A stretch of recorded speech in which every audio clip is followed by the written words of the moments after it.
নমস্কাৰ বন্ধু বান্ধৱীসকল, মোৰ ইউটিউব ভিডিঅ'লৈ আপোনালোকক স্বাগতম জনাইছোঁ।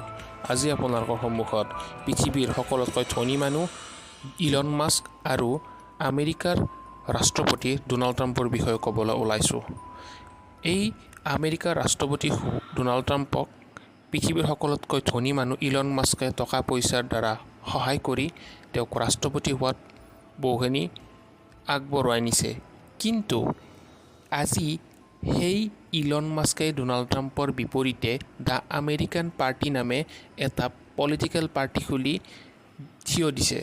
কাৰণ ডোনাল্ড ট্ৰাম্পে ইলন মাস্কৰ বিভিন্ন ধৰণৰ সম্পত্তিৰ ওপৰত, তেওঁৰ ব্যৱসায়ৰ ওপৰত কৰ লগোৱাৰ কাৰণে ইলন মাস্কৰ বহুখিনি সমস্যাৰ সন্মুখীন হৈছে।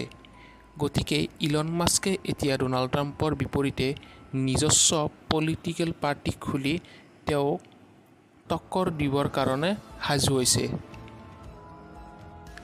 জানিব পৰা মতে ইলন মাস্কে ডোনাল্ড ট্ৰাম্পৰ নতুনকৈ যিখন বিল আনিছে, সেই বিলখন আমেৰিকাৰ অৰ্থনীতিৰ কাৰণে অতি বেয়া বুলি কৈছে। আৰু ইলন মাস্কৰ যিটো EV ছেক্টৰৰ বিজনেছ আছে, সেইটোৰ কোনো ভৱিষ্যত নথকা বুলি কৈছে। সেয়েহে দুগৰাকী ব্যক্তিৰ বাক বিতণ্ডৰ মাজত আজি গোটেই বিশ্ব এটা বেলেগ ধৰণৰ পৰিৱেশৰ মাজত চলি থাকিব লগা হৈছে। যদি আপোনাৰ ভিডিঅ'টো ভাল লাগিছে, ছাবস্ক্ৰাইব কৰিব।